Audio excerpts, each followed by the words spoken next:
Right, okay, Shamo. Let's bring that back up. Let's just turn off that background. I'm just going to unlock those two. Let's just find that. Just highlight those bits, and let's just say we want to copy this. Now, if you're anything like me, you'll get really confused, and everything will just get lost. So, what I'm going to do is keep this document. But I'm going to make a new one with just the new. So new document. Let's just say OK to that. OK. And let's just bring this window across.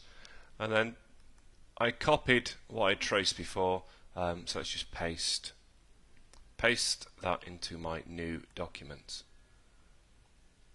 And let's just zoom in there. So you can see this rectangle. Let me zoom in. Okay. I'm using an A4 document, so pretty much this rectangle on the outside is an A4 sheet of paper. And we're talking about our characters fitting onto there. So I'm not going to fill everything, because what I want to include are some instructions maybe down the side here which say please fold along the dotted lines and so on, and glue the tabs. And one thing I could do for that is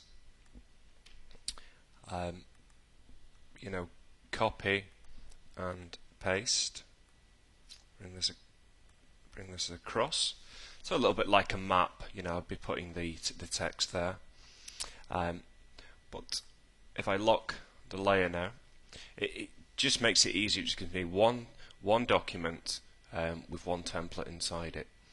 And obviously if I wanted to, I could take these lines, just select them, because one of the things that you might want to do with this is reduce the opacity, or you just might want to play around with the colour of those lines, and someone could make those, let's just say that we make them grey, or just like for this instance, let's just turn them red.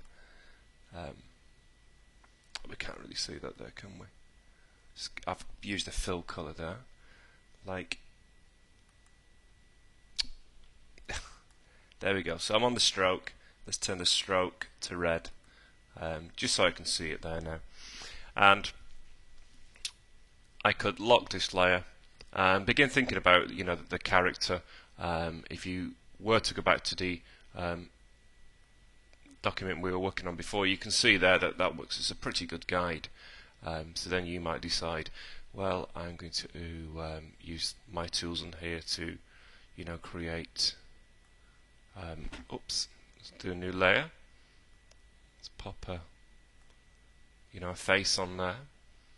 You'll notice it's using the stroke properties. Okay, so I don't want it to use them. I'm going to delete that one. And let's take the ellipse tool to draw the face. I don't want it dashed. I want the outline to be black and the face can be yellow. So now if I draw, there's the face, and I could make the stroke bigger on there. And that's the beginning of the face for the character. Or if I was to resize it, maybe just by copying these could be my character's eyes. And this area here, let's just click on. We can't get that, can we? There.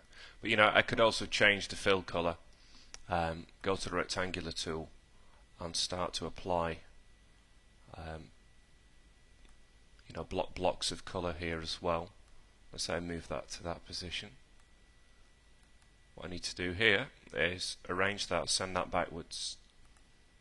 So actually I should have sent it back and sent it back, and then I can just keep modifying. I might want to turn the stroke off. Obviously that clashes there with the red stroke I had before. So you can see that line on here. So I'd have to Really, I should have just left them as black. So I'm on stroke again. That's now black. And then lock that layer, and just use the arrow tool to. That's where my fold's going to take place. I could go above that, because what I do eventually is drag one layer beneath the other, and then we can see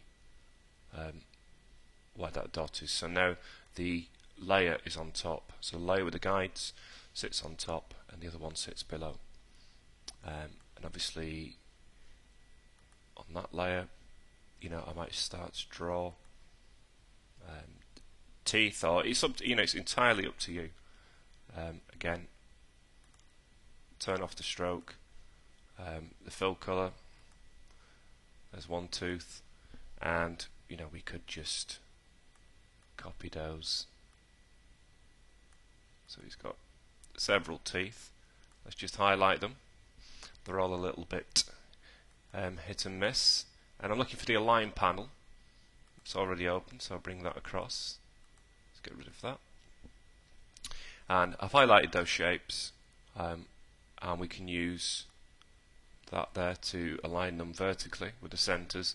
I could distribute them horizontally there as well. Let's just take a quick look at that. Highlight them again.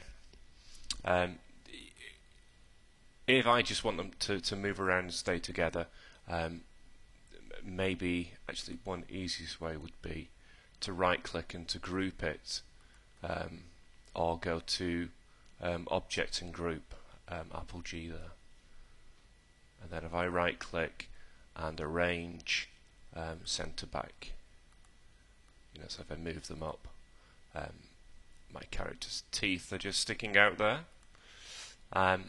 And again, we can just keep re-editing this. So maybe it has kind of crazy eyes, and this eye can be slightly bigger than the others.